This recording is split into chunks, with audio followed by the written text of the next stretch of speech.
Jamaah, oh jamaah, alhamdulillah. Alhamdulillahirrabbilalamin, kembali lagi di Islami Tindah. Waktunya kita kembali membacakan pertanyaan yang masuk yang ada di sosial media Islami Tindah. Yuk kita kembali ke segmen Tanya Dong Ustadz. Kami semua tanya dong Ustadz. Dari pertanyaan hamba Allah. Assalamualaikum Ustadz. Waalaikumsalam warahmatullahi wabarakatuh. Mau nanya nih, gimana sih caranya mengetahui kalau mimpi itu jawaban dari istikharah? Wah, mungkin lagi ada hajat ini. Mohon izin Ustadz Bani, bagaimana penjelasannya mimpinya nih? Baik, mohon izin guru kami. Jadi kita disunahkan melakukan sholat istikharah ketika kita dihadapkan dua atau lebih pilihan-pilihan yang kita bingung menentukan pilihan yang mana. Maka disunahkan kita melakukan sholat istikharah, dan sholat istikharah ini disunahkan memang sebelum tidur. Tapi kalau kita perhatikan doanya itu, Allahumma in kunta ta'lamu anna hadzal amra khairun li, ya Allah jika perkara yang ini adalah baik untukku, faqdurhu li wa yassirhu li wa barik li fi. Jadi jadikan itu sebagai takdir untukku, mudahkan aku untuk mendapatkannya dan berikan keberkahan. Lalu kemudian Ibnu Qayyim mengatakan berarti tanda istikharah kita diterima itu adalah pertama kita mendapatkan ketenangan. Ada dua pilihan, kok saya lebih nyaman ke yang ini. Yang kedua, Allah mudahkan kita untuk sampai ke situ. Itu jawaban istikharah sebetulnya.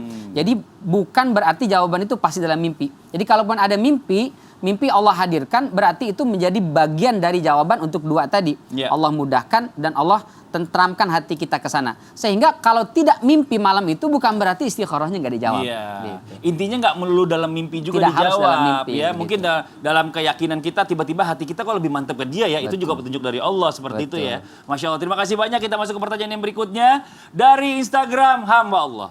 Assalamualaikum Ustadz. Waalaikumsalam warahmatullahi wabarakatuh. Mau bertanya, bagaimana hukumnya kalau percaya sama buku tafsir mimpi? Wah, zaman sekarang ini kan banyak yang jual tuh, Bib. Apalagi sekarang kan di internet juga begitu kan. Kalau kita mimpi ini artinya apa ya? Diketik situ. Ini mau penjelasannya gimana tuh, Bib? Baik, izin Ustadz Bani, Ustadz Syam. Para pemirsa yang dimuliakan Allah Subhanahu wa taala. Tadi kita sudah panjang lebar menyampaikan ya bahwa terkait dengan mimpi ini ada tiga pendapat. Ada ekstrim menolak semua, ekstrim menerima semua, artinya menafsirkan seenaknya, dan yang tengah-tengah. Nah, saya ingin sampaikan bahwa tadi sikap kita adalah berpegang kepada apa yang diajarkan oleh Sayyidina Muhammad sallallahu alaihi wasallam. Kata beliau, lam yabqa minan nubuwat illa al-mubasyirat. Qalu wa mal mubasyirat ya Rasulullah? Qal ar-ru'yah as-sadiqah atau fi ba'di riwayatin ar-ru'ya as-salihah. Nah, jadi hadis itu diriwayatkan Imam Bukhari bahwa kata baginda Rasul SAW, setelah Rasul kenabian nggak ada lagi kecuali mubasyirat. Jadi kabar-kabar gembira. Apa itu mubasyirat? Dengan mimpi yang benar. Nah, kemudian tadi dari hadis itu menyampaikan kepada kita bahwa mimpi yang benar itu ada dan itu sahih. Ya. Nah, kalau ingin mendalami lagi, hampir setiap kitab hadis sahih itu ada bab khusus namanya bab at-ta'bir. Ya. Bab at-ta'bir artinya adalah bab tentang mimpi. Misalnya dalam Sahih Bukhari itu ada bab khusus namanya at-ta'bir. Ya. Di dalamnya di situ ada tentang mimpi yang benar, ru'yah as-sadiqah. Ada lagi tentang mimpinya orang-orang soleh. Itu dalam Sahih Bukhari. Kemudian begitu pun dalam Sahih Muslim dan lain-lain.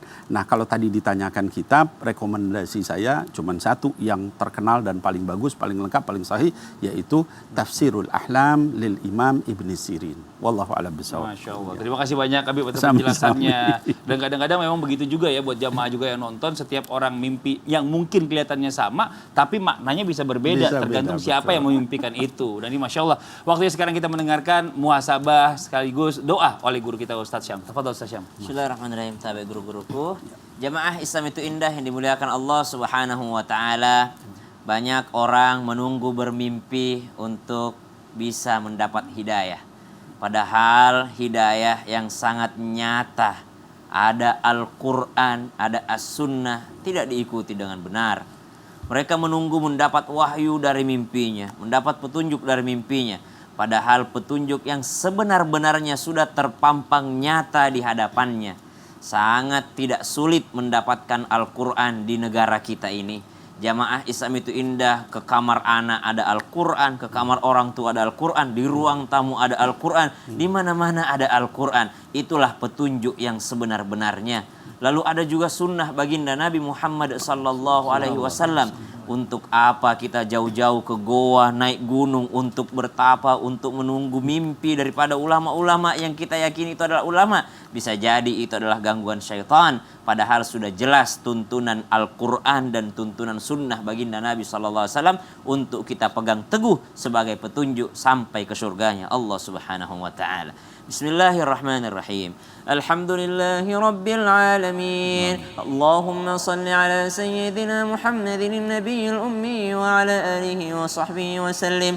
اللهم إنا نعوذ بك من الهم والحزن ونعوذ بك من العجز والكسل ونعوذ بك من الجبن والبخل ونعوذ بك من غلبة الدين وقهر الرجال اللهم إنا نسألك الهدى والتقى والعفاف والغنى اللهم أرنا الحق حقا وارزقنا اتباعه وأرنا الباطل باطلا وارزقنا اجتنابه ربنا آتنا في الدنيا حسنة وفي الآخرة حسنة وقنا عذاب النار وصلى الله على سيدنا محمد النبي الأمي وعلى آله وصحبه وسلم والحمد لله رب العالمين. Amin amin ya rabbal alamin. Masya Allah, alhamdulillah. Demikianlah perjumpaan kita hari ini. Semoga dijadikan ilmu yang bermanfaat untuk kita semuanya. Sekali lagi mohon maaf atas segala kekurangan. Wabillahi taufiq wal hidayah. Wassalamualaikum warahmatullahi wabarakatuh. Waalaikumsalam warahmatullahi wabarakatuh.